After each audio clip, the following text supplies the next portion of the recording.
그렇게 생각합니다. 하나님의 성막과 번제단은 당시에 기브온에 있었고 하나님의 법궤는 예루살렘에 있었다라고 생각합니다. 두 개가 나누어져 있었다는 거죠.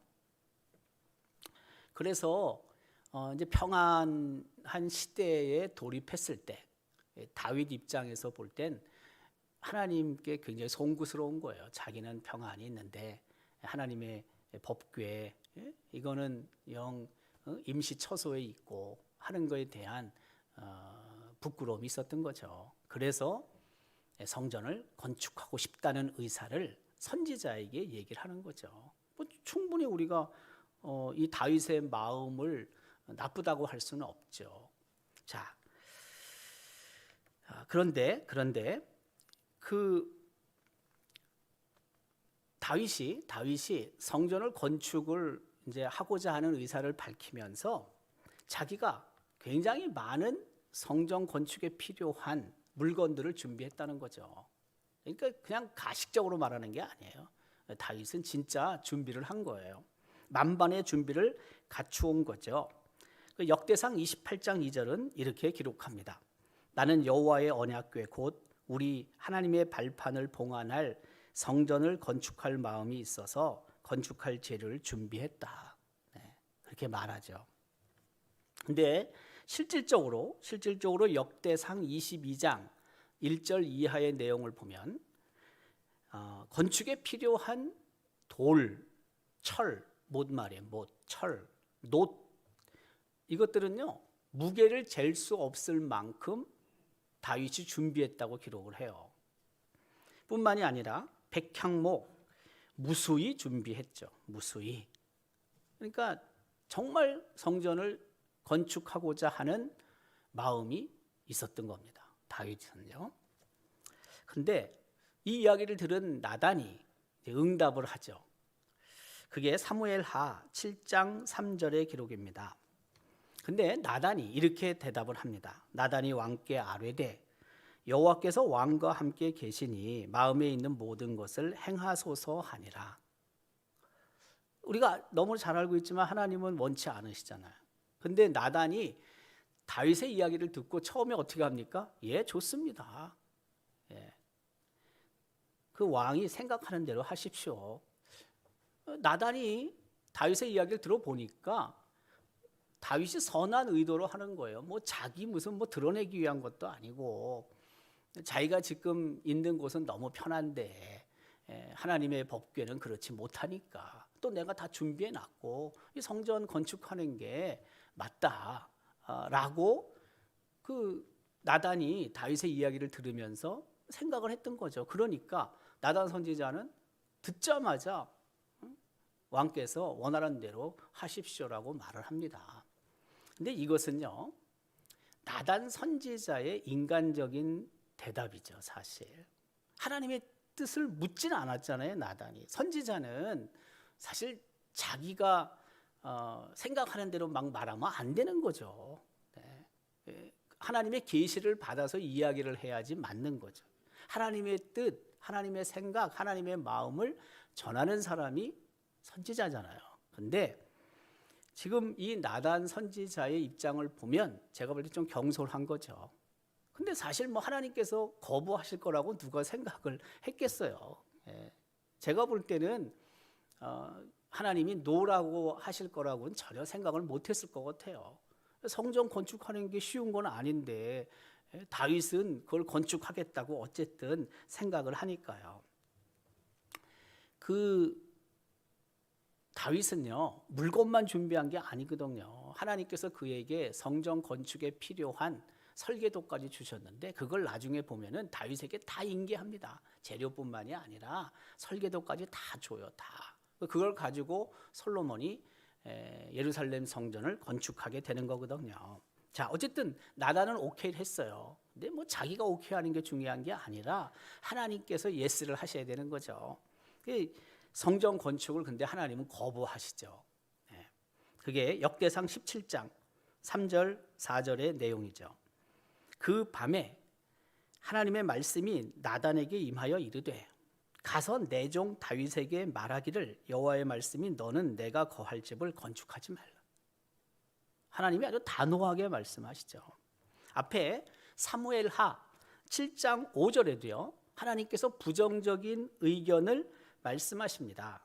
사무엘하 7장 5절에 이렇게 기록해요. 가서 내 종 다윗에게 말하기를 여호와의 말씀에 내가 나를 위하여 나의 집을 건축하겠느냐? 이렇게 반문하거든요. 하나님께서. 이건 뭐냐면 아니라는 거예요.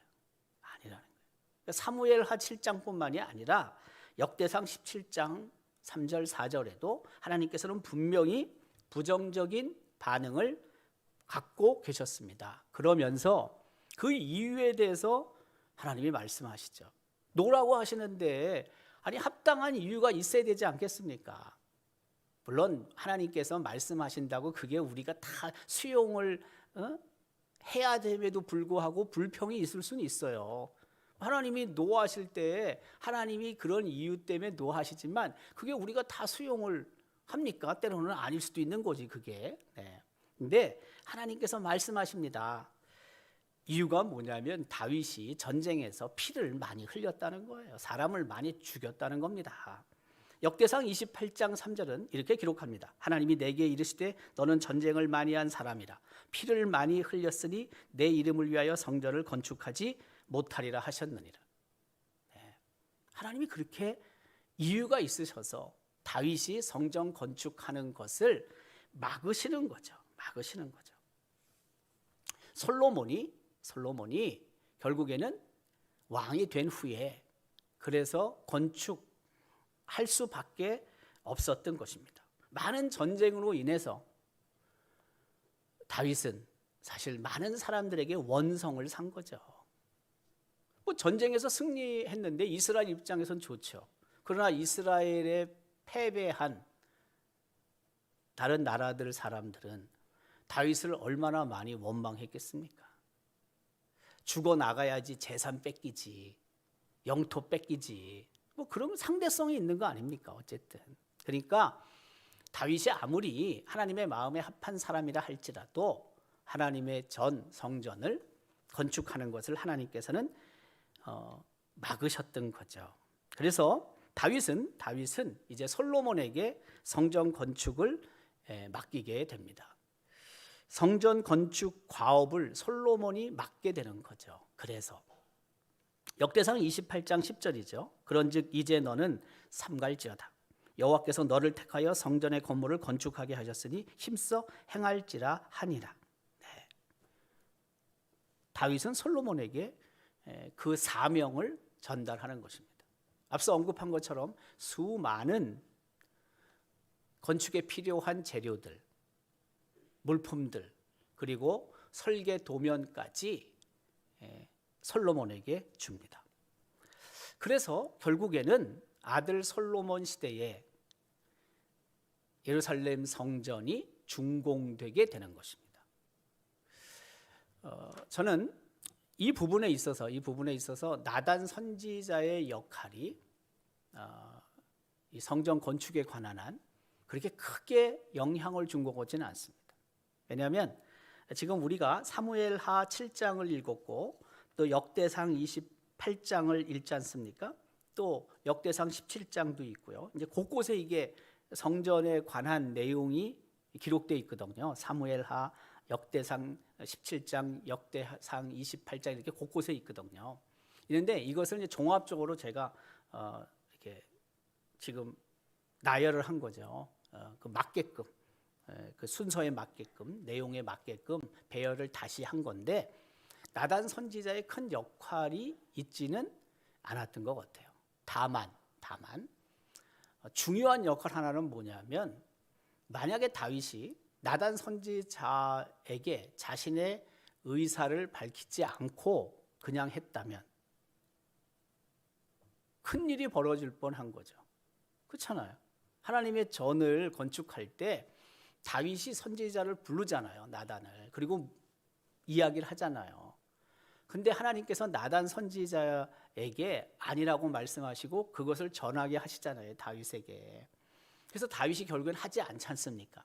그러니까 저는 제가 생각할 때 처음에 나단이 조금 실수한 건 있지만 그러나 하나님께서 나단 선지자에게 하신 말씀이 있고 그것을 전해서 다윗이 성전 건축하는 것을 그만두고 유보했다는 그것, 그것도 뭐 어떻게 보면 큰 일이죠.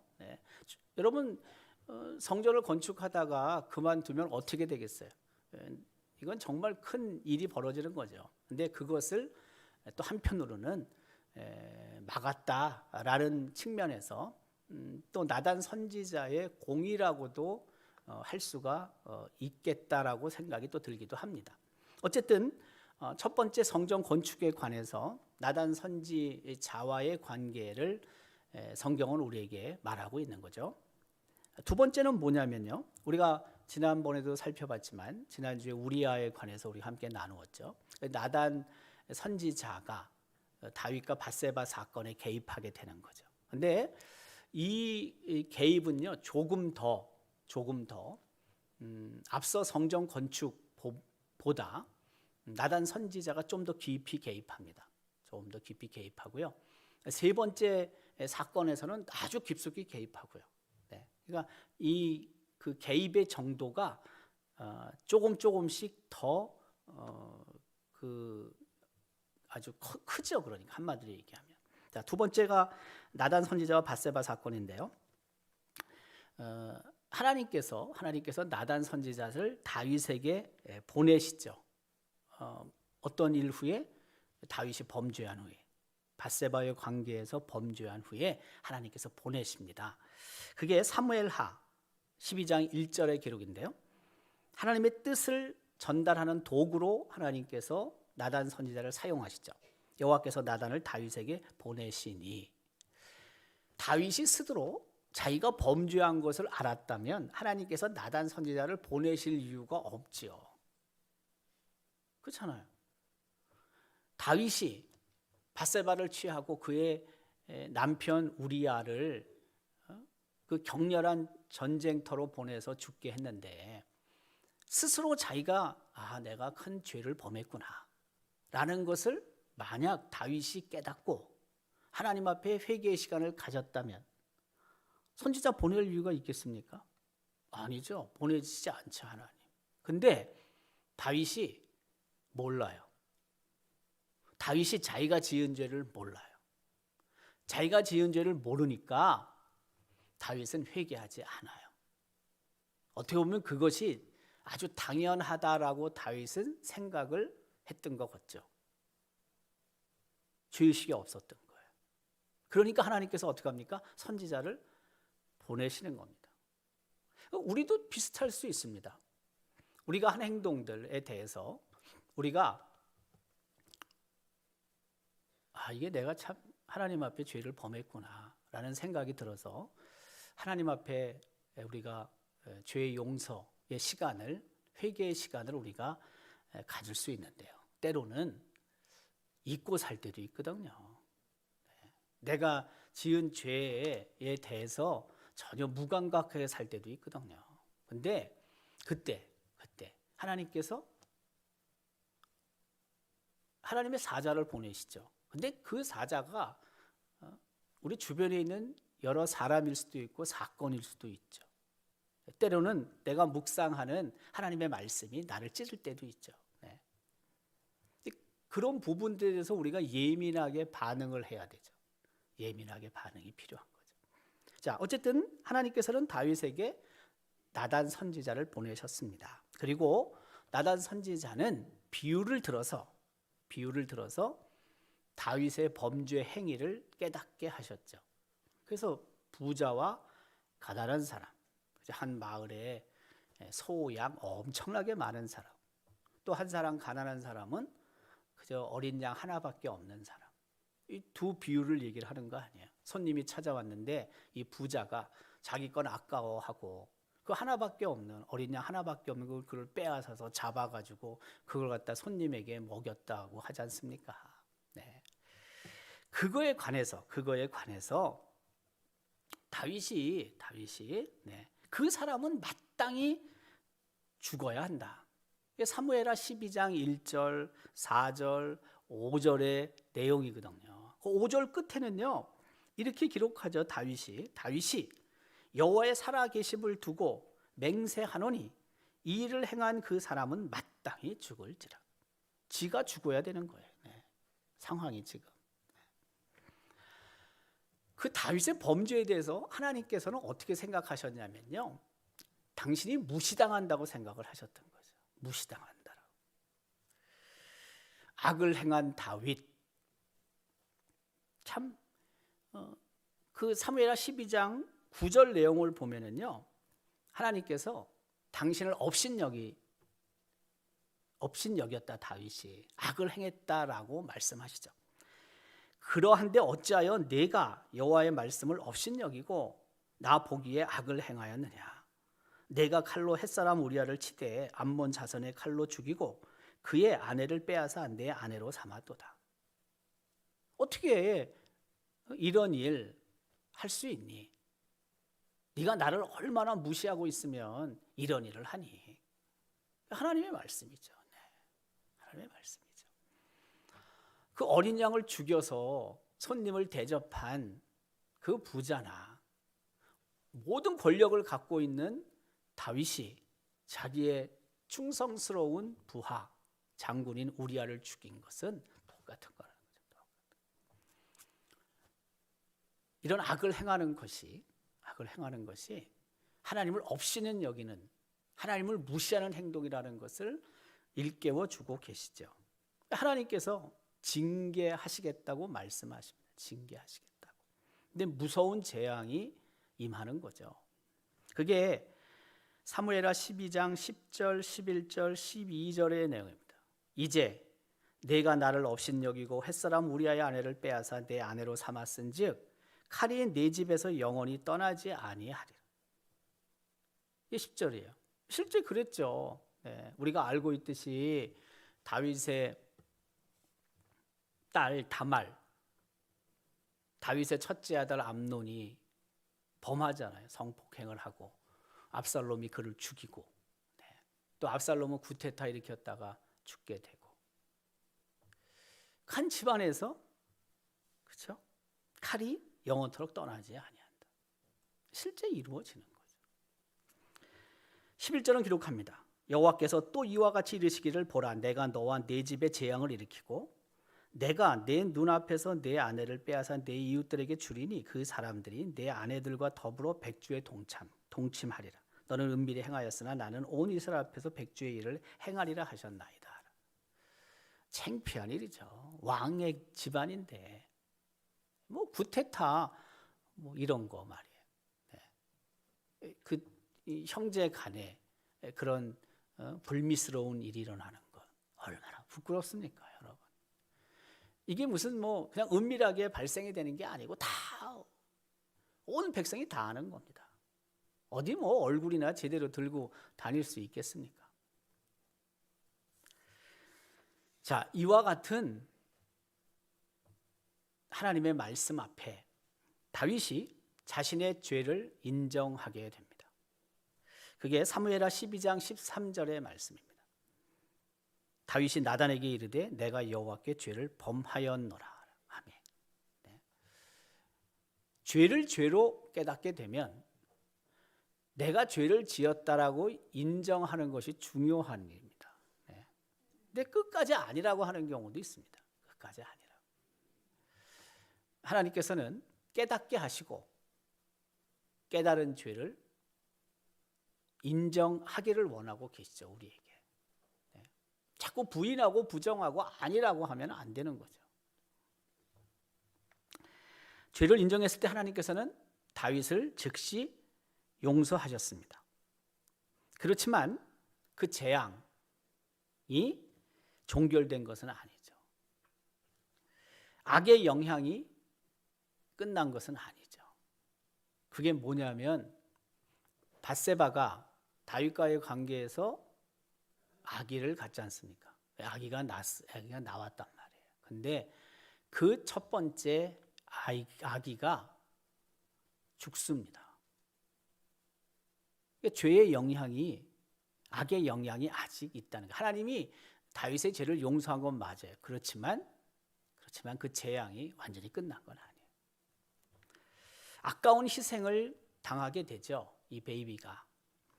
사무엘하 12장 14절 15절의 기록이죠. 이 일로 말미암아 여호와의 원수가 크게 비방할 거리를 얻게 하였으니 당신이 낳은 아이가 반드시 죽으리이다 하고 나단이 자기 집으로 돌아가니라. 우리아의 아내가 다윗에게 낳은 아이를 여호와께서 치심에 심히 앓는지라. 그걸 알게 되니까 다윗이 금식하잖아요. 금식하고 하나님 앞에 간구하지 않습니까? 근데 7일 동안 다윗이 금식하며 먹지도 않고 그 하나님 앞에 매달리죠. 근데 죽잖아요, 애가. 그 먹지 않을 때 신하들이 와가지고 근심하며 이야기를 하잖아요. 근데도 끝까지 버텼잖아요, 안 먹고. 근데 결국엔 죽고 나니까 죽었다는 이야기를 다윗에게 신하들이 못하고 수근수근 거리니까 다윗이 알았고, 그렇죠? 네, 그래서 그가 몸을 깨끗이 하고 기름을 바르고 하나님의 전에 가서 하나님을 경배하고 나와서 먹는 거죠. 이상하잖아요. 신하들이 물으니까 내가 그렇게 한 이유는 만약 내가 그렇게 하면 하나님께서 아이를 살려주실까 해서 했다. 그러나 죽은 건 끝난 건데 내가 더 이상 그렇게 할 이유가 없다는 거죠. 네. 하나님이 뜻인 걸 받아들여야 된다는 거죠. 자, 그리고 나서 밧세바와 다윗 사이에 둘째 아기가 탄생을 하는 거죠. 뭐 얼마나 있다 탄생한지는 몰라요. 하지만 탄생하게 되죠. 그게 누구냐면 솔로몬입니다. 사무엘하 12장 24절 25절은 이렇게 기록하죠. 다윗이 그의 아내 밧세바를 위로하고 그에게 들어가 그와 동침하였더니 그가 아들을 낳음에 그의 이름을 솔로몬이라 하니라. 그렇죠? 여호와께서 그를 사랑하사 선지자 나단을 보내 그의 이름을 여디디아라 하시니 이는 여호와께서 사랑하셨기 때문이더라고 기록하죠. 네. 자, 어쨌든 중요한 건 뭐냐면 다윗이 큰 범죄를 저질렀을 때 그것을 깨닫지 못하고 있었고 그때 하나님께서 나단 선지자를 보내셨고 그 하나님이 보내신 의도대로 목적대로 뜻대로 다윗은 회개를 했고 사실은 어떻게 보면 더 큰 재앙이 그의 집안에 임했을 텐데 다윗이 회개함을 통해 물론 그 베이비 하나가 희생당한 건 있습니다. 안타깝지만 그러나 그 이상의 재앙은 중단이 되죠. 중단이 되죠. 그러니까 그 회개 하나가 별게 아닌 게 아니라는 것입니다. 그 엄청난 그런 고통, 고난 이런 것들을 중단시킵니다. 그러니까 회개해야 될 때 빨리 회개하는 게 중요한 겁니다. 끝까지 고집 부리고 버틸 이유가 없는 겁니다. 다윗은 그 부분에 있어서 굉장히 지혜로운 사람인 겁니다. 지혜로운 사람인 거예요. 자, 세 번째는 뭐냐면요. 나단 선지자가 다윗과의 관계 속에서 이제 마지막 세 번째는 뭐냐면 다윗이 노쇠해졌단 말이에요. 그 다윗 후임 왕을 결정할 때 중요한 역할을 하게 되는 거죠. 이게 보통이 아닙니다, 여러분. 왕이라는 것은 국가입니다. 옛날로 말하면. 네. 뭐 지금도 대통령의 권한이 얼마나 셉니까? 대통령 제하에서. 네. 왕은 말할 것도 없죠. 네. 근데 나단 선지자가 아주 중요한 역할을 하는 거죠. 그 다윗의 첫째 아들이 아까 이야기한 것처럼 암논, 둘째 아들이 압살롬, 그렇죠? 네. 근데 이제 셋째는 뭐 별 힘이에요. 근데 넷째가 아도니아라는 친구인데 이 친구가 용모가 빼어났고 아주 매력이 있었어요. 그래서 사람들로부터 굉장히 인정을 받았죠. 근데 이게 셋째, 이 넷째고요. 솔로몬은 그 밑이거든요. 그러면 순서로 봤을 때 당연히 제1순위가 누구냐면 현재로 봤을 땐 다 앞에 없어졌으니까 아도니아라고요.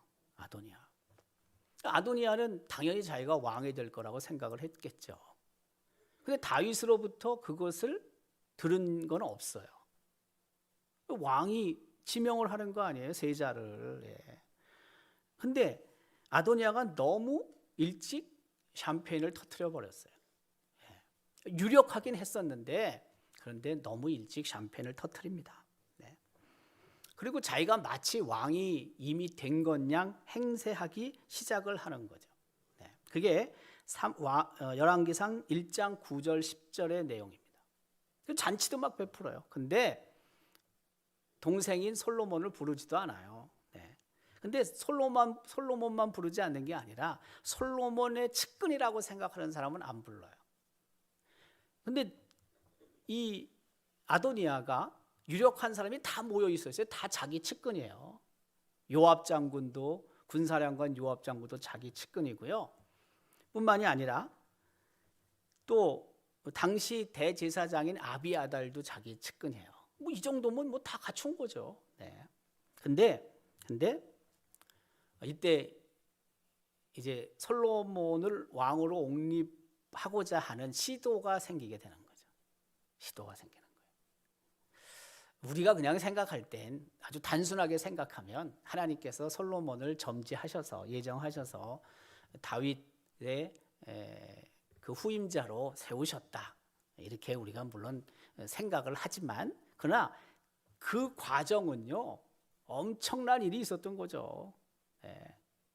왕권 하나 잡기 위해서는 그 사람도 중요하지만 그 밑에 따르는 사람들이 있잖아요. 근데 이게 한쪽이 어쨌든 왕권을 잡고 나면 어떻게 됩니까? 저쪽은 다 죽는 거예요. 다 죽는 겁니다. 얼마나 이게 치열한 일이 벌어졌겠습니까, 여러분?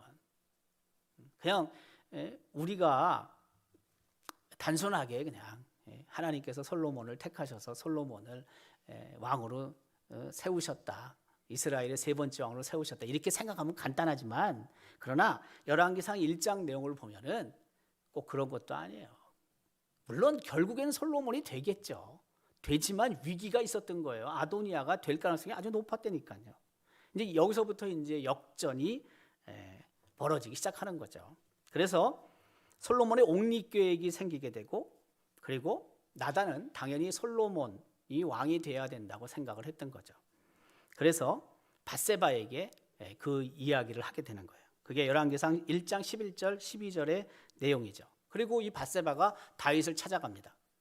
다윗을 찾아가서 아니 다윗 왕이 솔로몬에게 왕권을 주기로 하셨는데 이게 어떻게 된 일입니까? 저쪽은 지금 아도니아는 자기가 마치 왕이 된 것 양 생각하고 잔치를 베풀고 떠들썩한데 이게 어떻게 된 겁니까? 혹시 왕께서 아도니아에게 언지를 주신 게 있습니까? 예를 들면 이런 내용으로 언급을 하는 거죠. 그때 다윗은 다시 솔로몬이 왕이 될 것을 재확인하게 되죠. 밧세바에게. 이 왕상 열왕기상 1장 17절 18절의 내용입니다.